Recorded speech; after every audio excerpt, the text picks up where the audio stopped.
پہلا باب، خداوند کی طرف سے ملاکی کی معرفت اسرائیل کے لیے بار نبوت۔ اسرائیل کے لیے خداوند کی محبت۔ خداوند فرماتا ہے، میں نے تم سے محبت رکھی، تو بھی تم کہتے ہو تو نے کس بات میں ہم سے محبت ظاہر کی؟ خداوند فرماتا ہے، کیا عیسو یعقوب کا بھائی نہ تھا؟ لیکن میں نے یعقوب سے محبت رکھی اور عیسو سے عداوت رکھی، اور اس کے پہاڑوں کو ویران کیا اور اس کی میراث بیابان کے گیدڑوں کو دی۔ اگر ادوم کہے ہم برباد تو ہوئے، پر ویران جگہوں کو پھر آ کر تعمیر کریں گے، تو رب الافواج فرماتا ہے، اگرچہ وہ تعمیر کریں پر میں ڈھاؤں گا، اور لوگ ان کا یہ نام رکھیں گے، شرارت کا ملک، وہ لوگ جن پر ہمیشہ خداوند کا قہر ہے۔ اور تمہاری آنکھیں دیکھیں گی اور تم کہو گے کہ خداوند کی تمجید اسرائیل کی حدود سے آگے تک ہو۔ خداوند کاہنوں کی سرزنش کرتا ہے۔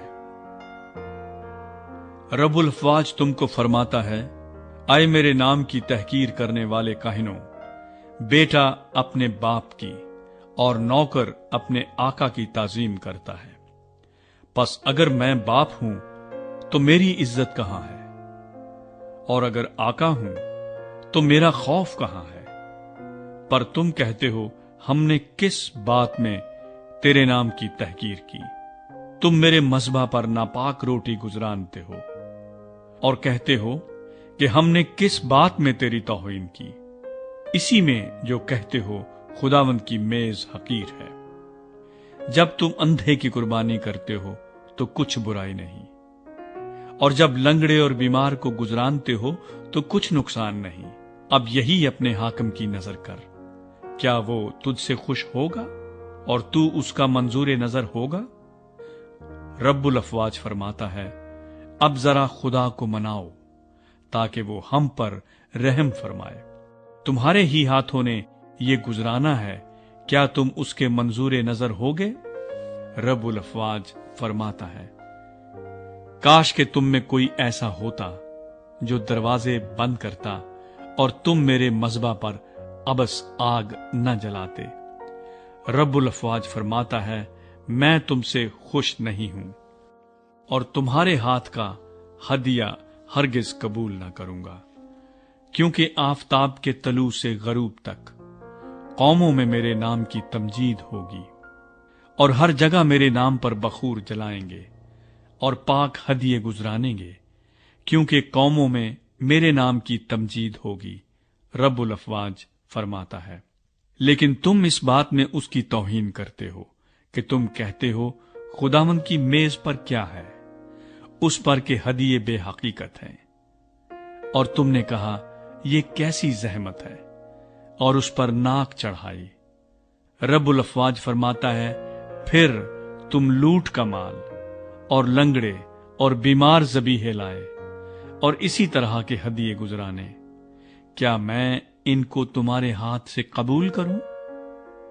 خداوند فرماتا ہے، لعنت اس دغاباز پر جس کے گلے میں نر ہے، پر خداوند کے لیے عیب دار جانور کو نظر مان کر گزرانتا ہے، کیونکہ میں شاہ عظیم ہوں اور قوموں میں میرا نام محیب ہے۔ رب الافواج فرماتا ہے۔ دوسرا باب۔ اور اب اے کاہنوں، تمہارے لیے یہ حکم ہے، رب الافواج فرماتا ہے، اگر تم شنوا نہ ہوگے اور میرے نام کی تمجید کو مد نظر نہ رکھو گے تو میں تم کو اور تمہاری نعمتوں کو ملعون کروں گا، بلکہ اس لیے کہ تم نے اسے مد نظر نہ رکھا۔ میں ملعون کر چکا ہوں، دیکھو میں تمہارے بازو بیکار کر دوں گا، اور تمہارے منہ پر نجاست یعنی تمہاری قربانیوں کی نجاست پھینکوں گا، اور تم اسی کے ساتھ پھینک دیے جاؤ گے، اور تم جان لو گے کہ میں نے تم کو یہ حکم اس لیے دیا ہے کہ میرا عہد لاوی کے ساتھ قائم رہے۔ رب الافواج فرماتا ہے، اس کے ساتھ میرا عہد زندگی اور سلامتی کا تھا، اور میں نے اسے زندگی اور سلامتی اس لیے بخشی کہ وہ ڈرتا رہے، چنانچہ وہ مجھ سے ڈرا اور میرے نام سے ترسا رہا۔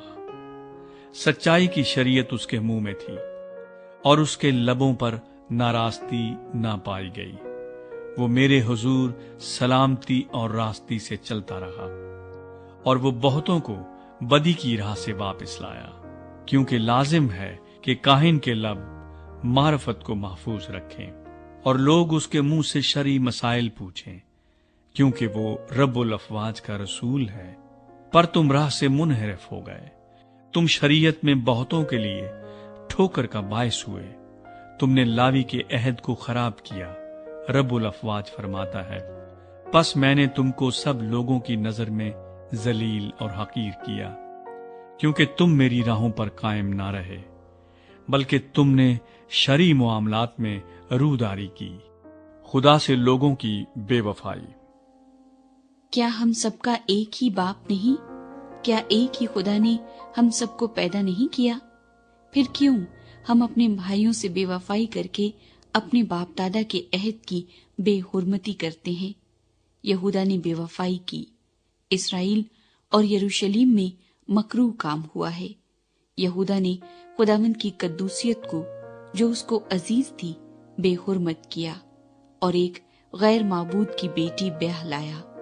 خداوند ایسا کرنے والے سے زندہ اور جواب دہندہ اور رب الافواج کے حضور قربانی گزراننے والے یعقوب کے خیموں سے منقطع کر دے گا۔ پھر تمہارے اعمال کے سبب سے خداوند کے مذہبے پر آہ و نالہ اور آنسوؤں کی ایسی کثرت ہے کہ وہ نہ تمہارے ہدیے کو دیکھے گا اور نہ تمہارے ہاتھ کی نظر کو خوشی سے قبول کرے گا۔ تو بھی تم کہتے ہو کہ سبب کیا ہے؟ سبب یہ ہے کہ خداوند تیرے اور تیری جوانی کی بیوی کے درمیان گواہ ہے، تو نے اس سے بے وفائی کی ہے، اگرچہ وہ تیری رفیق اور منکوحہ بیوی ہے۔ اور کیا اس نے ایک ہی کو پیدا نہیں کیا، باوجود کہ اس کے پاس اور ارواح موجود تھی؟ پھر کیوں ایک ہی کو پیدا کیا؟ اس لیے کہ خدا ترس نسل پیدا ہو۔ بس تم اپنے نفس سے خبردار رہو اور کوئی اپنی جوانی کی بیوی سے بے وفائی نہ کرے، کیونکہ خداوند اسرائیل کا خدا فرماتا ہے، میں طلاق سے بیزار ہوں اور اس سے بھی جو اپنی بیوی پر ظلم کرتا ہے۔ رب الافواج فرماتا ہے، اس لیے تم اپنے نفس سے خبردار رہو تاکہ بے وفائی نہ کرو۔ عدالت کا دن قریب ہے۔ تم نے اپنی باتوں سے خداوند کو بیزار کر دیا، تو بھی تم کہتے ہو کس بات میں ہم نے اسے بیزار کیا؟ اسی میں جو کہتے ہو کہ ہر شخص جو برائی کرتا ہے خداوند کی نظر میں نیک ہے اور وہ اس سے خوش ہے، اور یہ کہ عدل کا خدا کہاں ہے؟ تیسرا باب۔ دیکھو میں اپنے رسول کو بھیجوں گا اور وہ میرے آگے راہ درست کرے گا، اور خداوند جس کے تم طالب ہو ناگہاں اپنی ہیکل میں آ موجود ہوگا۔ ہاں، عہد کا رسول جس کے تم آرزومند ہو آئے گا، رب الافواج فرماتا ہے، پر اس کے آنے کے دن کی کس میں تاب ہے؟ اور جب اس کا ظہور ہوگا تو کون کھڑا رہ سکے گا؟ کیونکہ وہ سنار کی آگ اور دھوبی کے صابون کی مانند ہے، اور وہ چاندی کو تانے اور پاک صاف کرنے والے کی مانند بیٹھے گا، اور بنی لاوی کو سونے اور چاندی کی مانند پاک صاف کرے گا، تاکہ وہ راست بازی سے خداوند کے حضور ہدیے گزرانے۔ تب یہودا اور یروشلم کا ہدیہ خداوند کو پسند آئے گا، جیسا ایام قدیم اور گزشتہ زمانے میں۔ اور میں عدالت کے لیے تمہارے نزدیک آؤں گا، اور جادوگروں اور بدکاروں اور جھوٹی قسم کھانے والوں کے خلاف، اور ان کے خلاف بھی جو مزدوروں کو مزدوری نہیں دیتے، اور بیواؤں اور یتیموں پر ستم کرتے، اور مسافروں کی حق تلفی کرتے ہیں، اور مجھ سے نہیں ڈرتے، مستعد گواہ ہوں گا، رب الافواج فرماتا ہے۔ دہ یکیوں کی ادائیگی۔ کیونکہ میں خداوند لا تبدیل ہوں، اسی لیے اے بنی یعقوب تم نیست نہیں ہوئے۔ تم اپنے باپ دادا کے ایام سے میرے آئین سے منحرف رہے اور ان کو نہیں مانا۔ تم میری طرف رجوع ہو تو میں تمہاری طرف رجوع ہوں گا، رب الافواج فرماتا ہے، لیکن تم کہتے ہو کہ ہم کس بات میں رجوع ہوں؟ کیا کوئی آدمی خدا کو ٹھگے گا؟ پر تم مجھ کو ٹھگتے ہو۔